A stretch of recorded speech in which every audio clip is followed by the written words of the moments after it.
Okay, before we get started, I want to put a plug in for my new YouTube channel. I am so excited about it, and I would love to have you join me over there. It's called Live Well, and you can catch the trailer linked below as well as link to the channel. It's about all things wellness because I want to share my journey, my experience, and the past couple decades of information that I can share with all of you. So check that out. All right, let's get into the goods. I'm so excited about this video.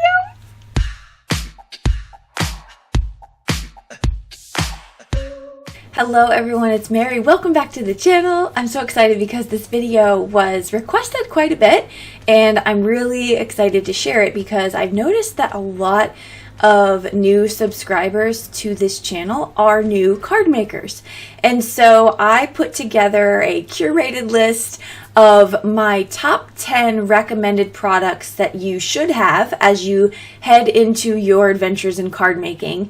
A couple bonus items at the end, but the way that I'm going to do it is I'm going to talk to you about the product that I think is important, but then also whether or not you should pay the crafty price or can you find an alternative. And I think that that is a really important feature when you are a new card maker, because jumping into this, it can be overwhelming.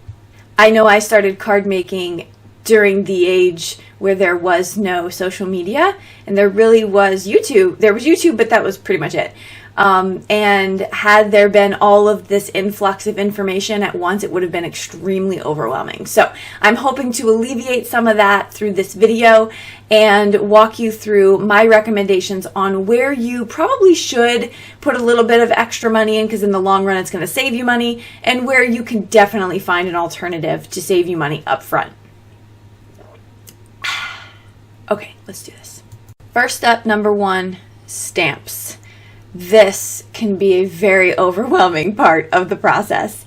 Here's what I would recommend, because there are options that you can get in slimline, which is a size of card. You can get sentiments, images, like there's so many things that you can buy when it comes to stamps. So I'm going to try to keep this part kind of simple. Decide what are staples for you. So for me, staples mean something that it can be used multiple times for multiple occasions. So you get a sentiment set that has multiple things on it, where it has Valentine's Day, Christmas, New Year's, something that has all the things. That's the best way to get a bang for your buck for sentiments. You can also have a look at images that are versatile. So this one is an example of that. So right here, this is from Honeybee. It's called Little Pickup, and it's a pickup truck with all the different seasons and holidays that you can throw in the back of this truck, and you can make multiple cards throughout the entire year. I recommend something like that. Not necessarily this particular one, but something where you can get the most out of your use with it. Especially as a new card maker, yeah, you're going to want all the things, but try to really pare down your choices in stamps to some of those things that you can use multiple times. That is going to be really helpful for you. Also, I would recommend getting photopolymer stamps that are made with the photopolymer material that stamp really well. These and rubber stamps stamp the best. So I would definitely recommend that you choose something like that, because it's going to last you the long haul and it's going to be easier to work with. Those are a little bit more expensive than an acrylic or a silicone. So that would be my recommendation for stamps. Maybe you can find them on deals, use coupons in your big stores, your big brand stores, and get them at a cheaper price, but definitely the quality of your stamp should be good. Next item that I recommend, number 2, is a good black ink. So you have a couple things you want to consider when you're using black ink. You're going to be considering, are you going to be coloring this image? And if you're coloring it, are you using a water-based medium or are you using an alcohol-based medium? And so you want the right black ink to match. but I recommend getting quality inks for this process. So the first one that I'm only going to recommend two. I did an entire video on comparing black inks that you can check out for alcohol markers. You can check that out.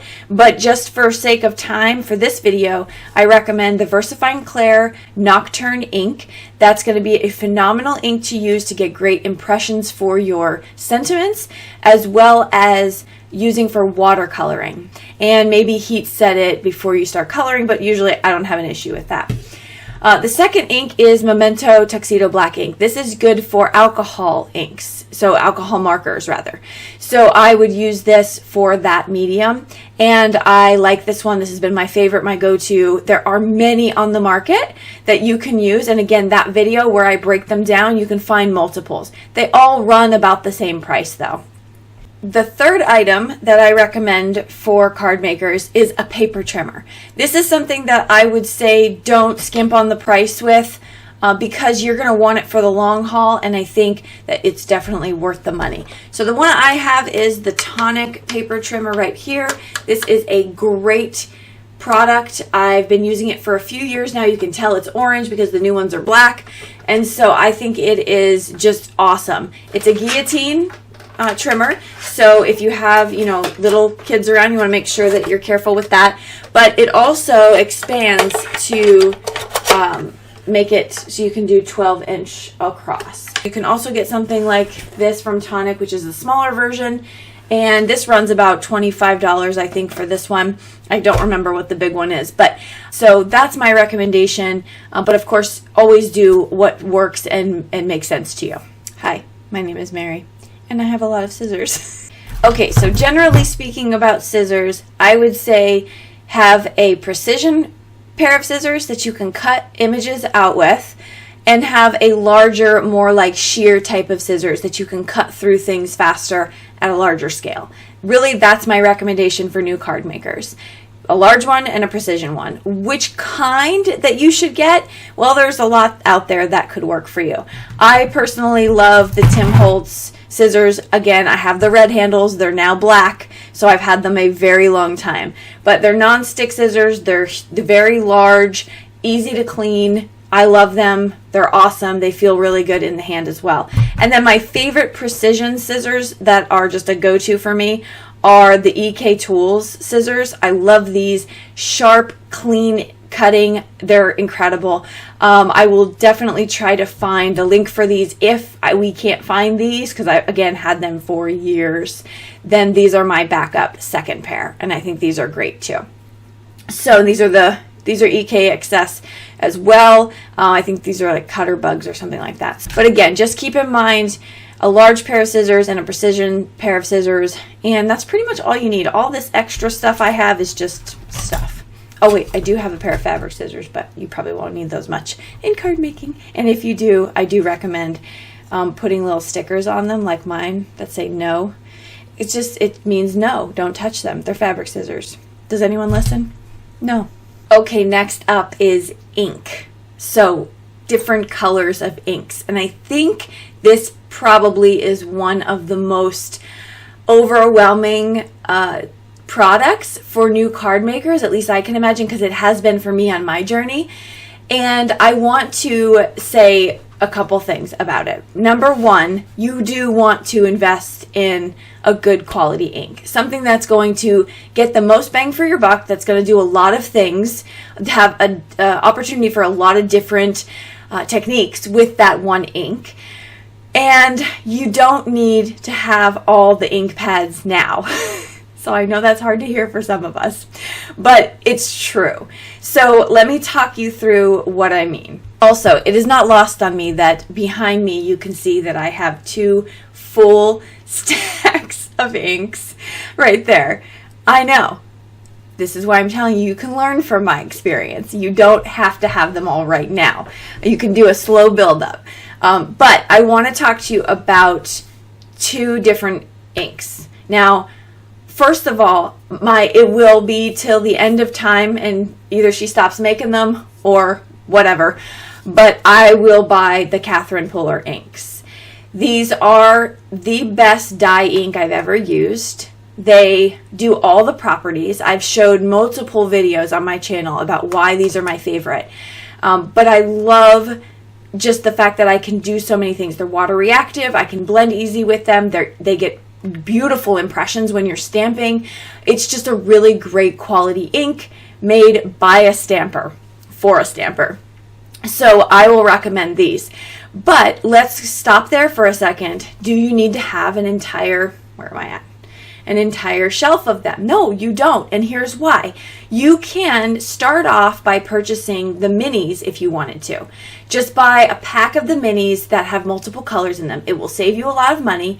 You'll still get the joy of this quality ink, and you can also mix colors to get other colors. So when you're doing a lot of techniques like ink smushing or ink blending, you can mix your colors to get multiple of them. So I would say do not feel pressure to get all of them right now. Just buy either maybe your baseline colors, what are they called, your primary colors in the large inks. Maybe you get those plus like a brown or a neutral, and you start there.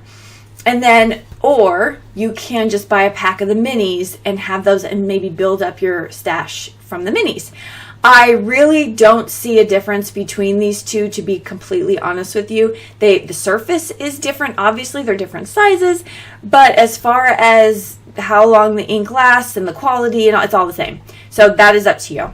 The other ink that I have a full set of are the Distress Oxide inks, and I'll continue to purchase those as they come out. But again, these are just a super fun kind of chalky look finish ink that does a lot of things. I am not suggesting that you get either of these. They are my favorites. In fact, I've been requested to do ink comparisons, and it's one of those things I haven't taken on yet because I've just tried so many things on my own. I already know that the Catherine Puller inks are just going to be my favorite. So they're great. And the other ink, the last one that I would say probably you need the least in my opinion, but again, this is all, remember, personal preference and what you're doing with your own craft, are the pigment inks. Pigment inks, they're great for impressions, and I do have the full rainbow of the Versafine Clair. They're my favorite pigment inks. I think they're juiciest, they give the best impressions, and I just have a set to have, but quite honestly, I use them the least. Real quick difference between the two of them, dye ink or pigment ink. Dye ink soaks into the paper, pigment ink sits on top of the paper. So that's the difference between the two of them. And what's great about a Distress Oxide is it's sort of a hybrid. It's a little bit of dye, a little bit of pigment, so the properties are just different. Okay, so that's ink. Okay, so you have all these products, the ink, the stamps so far. You're going to want to know what paper to actually use with all of these techniques. Now, I've done a thorough review on my channel with regard to the best bang for our buck when it comes to cardstock, and without a shadow of a doubt, my favorite is Accent Opaque, and I use that in different weights. So there's an 80 pound, 100 pound, and 120, but they are fantastic, and if you asked me to choose just one, I would choose the 100 pound because I can use it for panels and bases, and it does all the things. Again, you can alcohol marker color on it, you can ink blend, you can even ink smush with a little bit of water, and it gets great impressions and it folds nicely. It's just a great cardstock. It's also extremely affordable. So that's one of those products where I recommend that you can save some money and not get what everyone seems to get, or a lot of people seem to get, which is the Nina Classic Solar White. I did a side-by-side comparison, same exact results, and you're saving tons of money. So for the cardstock, that is definitely my recommendation. Now, I don't really have any recommendations for colored cardstock. I found myself over the course of the last decade just consuming way too much color cardstock that I was not using. And so now what I do is I just keep some paper pads from scrapbook.com to use for layering and to use sometimes for die cutting. And it gives me multiple different colors consolidated in a paper pad, and I can just have those. And that's all the colored cardstock that I have. Makes my life so much easier. So I don't have really good recommendations for color cardstock. If you do, add that to the comment section down below so we can all learn what's your favorite. Okay, next up is your surface that you're working on. This can be tricky. And the reason is because there are so many things out there. Craft industry companies come out with the latest and greatest of things that we should be using to work on. And I've really narrowed it down to a couple things. One is I will never go away from my magnetic white glass mat. It's huge. It has a grid. It's glass. And I'll get to why all this is important. It's magnetic, easy to clean. I love it. I can heat on it. I can cut on it, color, smush, get it all dirty. It's just an all-in-one amazing piece. So would I recommend a glass mat? I sure would. There are some glass mats out there though that do, when you're cutting on them, they do make marks in the glass. This one does not. There are a lot of glass mats out there that are not magnetic. So there are multiple things. And I say all this information because I've gone down this road so many times. Okay, but the one I have is from Glassboard Studio. I do have an ongoing coupon with them for 20% off. They're a fantastic company. They're wonderful to work with. They've allowed me an opportunity to shout from the rooftops about a product that I love because you know me and I will only share what I love. And so if you want to get one of those, down below, click the link, use Mary20, get your 20% off. But if you don't want to spend that, I will talk you through a couple alternatives in different categories. First up, let's talk about silicone mats. So this silicone mat right here is from scrapbook.com. It's well loved, so pardon the dirt. But this one's from scrapbook.com and it's great. It's reasonably priced. There are crafting silicone mats on the market that I think are far too overpriced. And I just feel like for a silicone material, what you're using it for, either to ink blend on, ink smush, heat, I feel like they are just really overpriced. The scrapbook.com one right now is only $10.99. I used to recommend the Fiskars, but that price doubled. So, I go for the cheaper one because you can really go to Amazon and pick up any silicone mat that people use for soldering or whatever, and you're going to be able to do those specific techniques on it. So I would say go less expensive for your silicone mat. Another type of surface, you want a slick surface to ink blend on. There are crafting brands that sell this and the price is a little bit high in my opinion, but the same type of material you can get from like a grill sheet that you can use or a wax paper from the kitchen. Those things work great when it comes to just throwing down some ink, adding some water, smushing it up, having a great result. So definitely I would say shy away from spending the extra money on the craft branded one. I don't think it's necessary because you can just get so many different alternatives from other products. All right, next up, let's talk coloring mediums. Now this can be where you kind of come into a little bit of a pricey type of thing.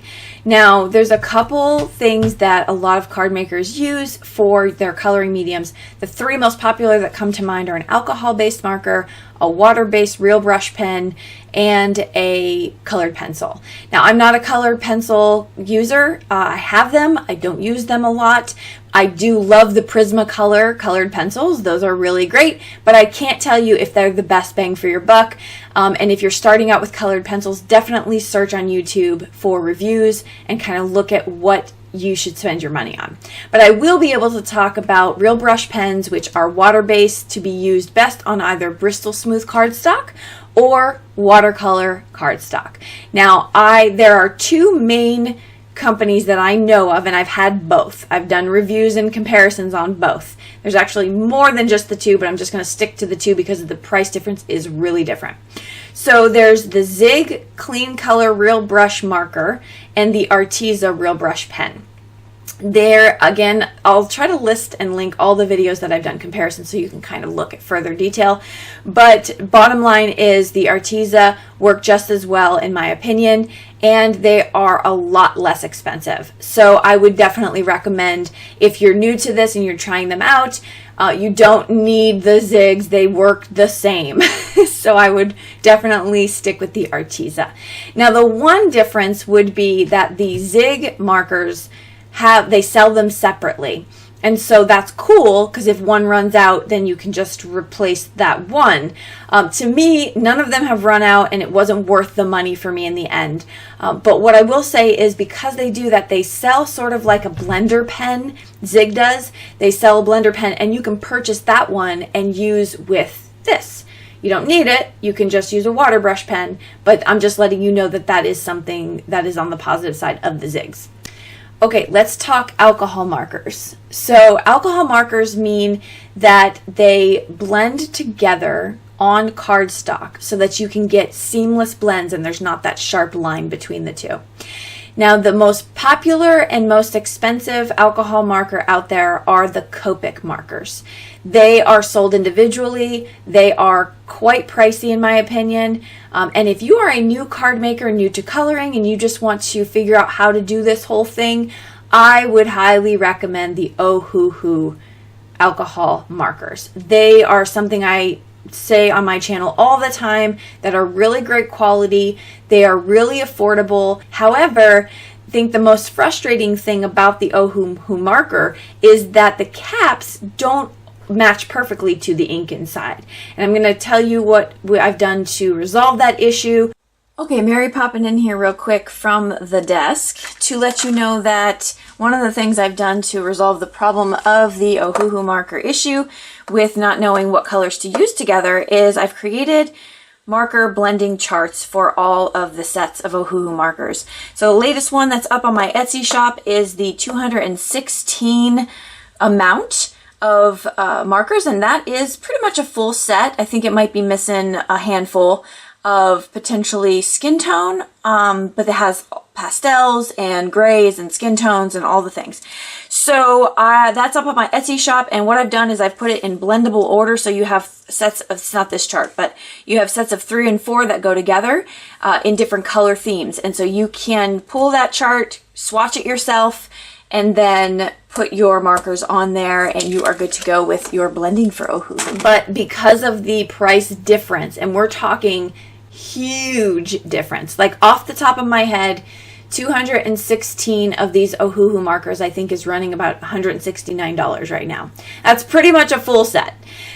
A 216 of the Copic markers would run you in the thousands from what I understand. So again, I would say for the price comparison, these are amazing. Copic users swear by their Copics, and I think that's awesome. And if that's what you want to do, then build your stash up of those for sure.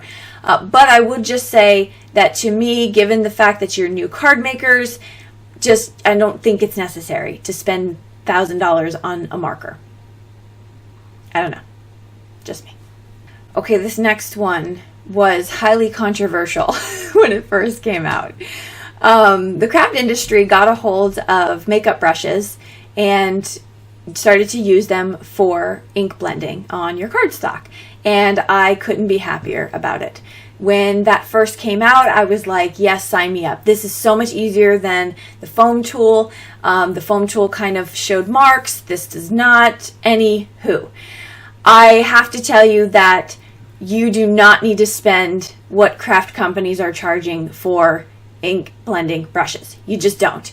There are so many other alternatives that are the same exact thing that you can use. And I say that because I support the craft industry in so many ways. But the exorbitant difference between buying this off of either Amazon, in the Dollar Tree, at your local store, versus buying them from a craft business is just too much. And I understand that they need to mark up and that's fine. And if you want to buy that, by all means, this is like, do what you need to do with your money. I'm just telling you that if you weren't aware, they're all the same. Case in point, right here I have one of these. It comes in a pack of 13, I believe, of rainbow colors, which is great because it's coordinating and you know what you're using. So this is one of the sets that I got from Amazon. They work fantastically. Another option, if you want something bigger, something ergonomic, this comes in rainbow set as well. and you have this really soft, super soft bristle, and that gives you beautiful coverage over your cardstock also. But you're going to notice that these two have been marketed in the craft industry, and again, they're quite pricey.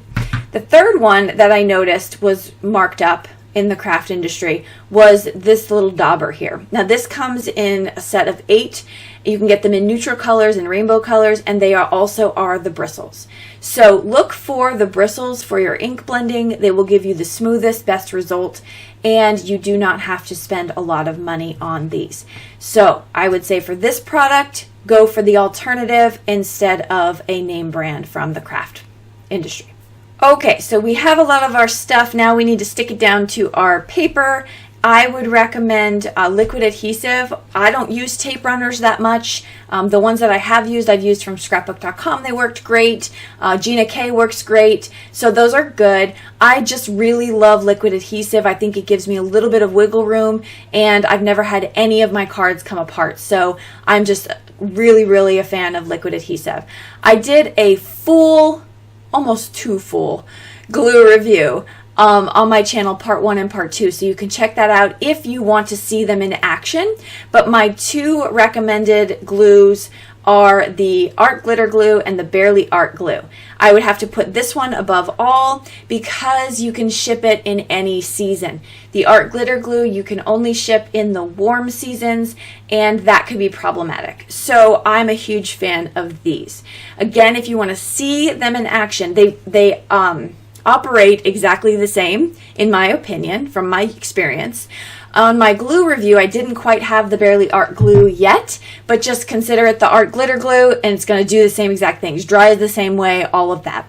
So you can check that out. But Barely Art Glue, without a doubt, my favorite. It's lasted me forever because of the precision tip. Seriously lasts so long. I think I bought this 2 years ago, and I'm still using it. Okay. The other option for liquid adhesive is going to be something that has a tacky dry to it. Like when it's dried, it's tacky. And I know of 2 that do that. The Tombow Mono adhesive, which is in a green bottle, and this scrapbook.com Smart Craft Glue. Now there's a few techniques where you want this to dry tacky. One, well, maybe only one. The one I can think of is when you're foiling. You can make, you can do a lot with this when you're foiling because it'll dry sticky. Your foil will stick right to it. It's incredible. But other than that, I go for the Barely Art Glue. Now, as far as foam tape is related, you definitely could pick up foam tape for dimension, for shaker cards, things like that. You can pick a lot of that up at the Dollar Tree. You can buy alternatives off Amazon. I personally use the scrapbook.com foam tape, but that is one of those products that you don't need to buy a specific brand, in my opinion. They really all are very comparable, so you just want to shop around and look at the price. I'll list some below that I've used from Amazon that are great, but I'll also list the scrapbook.com ones because to me, bar none, I love them. They're fantastic. I never thought I'd care about the release of the paper on the back, but it really is quality with scrapbook.com. Sometimes with the Dollar Tree ones, I'm like picking at it forever trying to get that off. However, got to figure out what is worth it for you. Okay, but I recommend all of them. They all seem to do the same thing. Okay, so those were my top 10 products, if you are new to card making, that you should probably have on hand so that you could jump right into your new craft. I'm going to talk about a couple bonus items that will take you to the next level of crafting, or a different level, I should say, because you can go next level with everything you have already, but a different area for crafting. First one is going to be a heat gun. So when we talk about heat embossing, that's where we use sticky ink for our image. We pour powder over it and then we heat set it. It bubbles up and you kind of have this raised, beautiful image or sentiment on your cardstock. Heat guns can be confusing. So I've done a review on this product. My favorite, without a doubt, is the Wagner dual setting heat gun. I always use the highest setting. It always heats up quickly and heats my images very quickly. I'm not sitting there trying to warp my paper or anything like that. It's great. And it also stands differently. It's easier to hold. I just love it all the way around. It's my favorite. I've seen that same gun on certain craft websites at double or triple the price, and Amazon even fluctuates their price pretty often. So this is going to be my plug right now to say, if you are not subscribed to this channel, please do so. Also, I'll link below my Facebook page so that you can see that as well, because I sometimes go to link a product and I notice, holy cow, this is like 50% off, and I'll shoot that sale out to all of you. And so I would recommend this platform, mostly YouTube and my Facebook page. So let's get connected there so that you don't miss when I do that. Okay, next up is die cutting. So die cutting is when you use different images of dies and you run that through a machine with your cardstock, and out comes a perfectly cut image or sentiment, and it was seamless for you. Now that can be a little overwhelming. Do I need a die cutting machine when I start? Do I not? That's a common question. I know it was for me. But I have to say, when I finally got one, about a year or two after starting to card make, I really enjoyed the process more because it expanded my possibilities. You can make wonderful cards without a die cutting machine. That'll be my first thing to say, and that's why this is in the bonus round, because I don't feel like it's a necessity. I do feel that it is extremely convenient and that it is a great way to kind of level up in certain regards. What die cut machine do I recommend? That's where it gets kind of interesting. Here's why. I have a Gemini Junior, a Gemini Go, a Big Shot Plus, a Spellbinders die cutting machine. For me, the ones I use the most are my Gemini Junior and my Gemini Go. Okay, so me again here on the craft desk, and this is the Gemini Junior. There is one larger than this. This is the Gemini Go. So the platforms for putting dies through, just so you have an idea of the size, this is what you'll use for the Gemini Go, and this is the size you'll use for the Gemini Junior. So you are limited in the size of die that you can put through these. But if that's not an issue for you, then, you know, either one of these machines is great. I also have the Big Shot Plus die cutting machine, and I'll show you that. And the reason why I like this machine on hand is because I have large dies, large platforms that can go through this, and it is a crank machine. So I keep this because I do have multiple big dies. I have just a different type of die that I want to be able to cut out with. So I keep this, but I don't use it very often. I also have the Spellbinders platform, or the Spellbinders die cutting machine, which would take about the same size as the Gemini Junior plates. So it's about that size. It is a crank manual machine, but what's great about it is it's space saving. So you can fold it up and then fold it down to use it, and that is convenient. So I have all four, but I also am interested in the new Sizzix switch. Now the new Sizzix switch is electronic, and it fits basically the same die sizes that this one would fit. So it's kind of an all-in-one for me, and I'm looking at purchasing that one when it comes back in stock. And lastly, speaking of great things to have that aren't necessarily needed in the craft room, but are slowly making their way there for me, are stamping positioner platforms. Many on the market right now. I happen to have owned a Tim Holtz platform. I owned a one that's no longer being manufactured, and I own the Misty. So I have a mini Misty and a regular size Misty. If you're new to card making, the Misty stands for the most incredible stamp tool invented, and it really is revolutionary when it comes to stamping. There's just a lot of techniques that you can use and do with the hinge option on this. And it doesn't have to be hinge. Again, I will link different types of stamping positioners. You don't need the Misty. If you want to get a stamping positioner, then, you know, look around and see which one works for you. But the idea that you're going to get perfect placement on your image and you can stamp it multiple times is great. And I have to tell you, I use my Misty pretty much in every single card I make because I want to make sure my sentiment stamps perfectly and in placement. where it needs to be. I want to make sure I get a good image. There's also other techniques that you can use, such as putting card panels on. You can use the grooves. So there are a lot of things that I do with my Misties, and I do recommend them. Needed? Necessary? No, especially when you're starting off in card making. The more that you start to get a feel for your craft, you might find that some of these techniques are worth having. But again, I can't say that it's something that you should absolutely have in your stash right away, especially because it's kind of pricey and it's not necessary right off the bat. But do I recommend the product in general? I absolutely do. I think it's fantastic. I use it every single time I craft.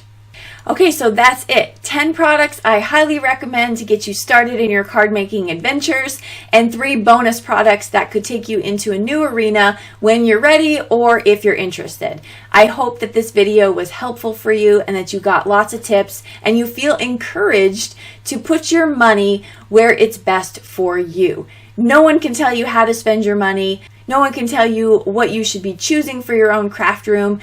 But I'm hopeful that maybe this gave you some alternative options so that you didn't feel quite as overwhelmed in the process of card making. Before we go, I will just reiterate, like I mentioned in the beginning of the video, that I would love to have you join me on my newest channel called Live Well. There we talk about all aspects of wellness. It's definitely nothing like this crafting channel, but I'm taking a lot of my passion and skill set from things I've done over the last couple decades, and I'm pouring that into YouTube for use of the free platform so that I can share this information with everyone. I'd love to have you over there and have your support, and you'll find that link below. And then lastly, everything I showed or talked about in this video will be linked below as well. And those will be affiliate links if you choose to purchase from them. I will get a small commission at no expense to you. I highly recommend, whether it's me or any other YouTuber that you support, that you click affiliate links, because it's an opportunity for us to share what we love and then help us support the channel as well. Thank you so much for stopping by. I'll see you in the comments down below and in the next video. Bye-bye.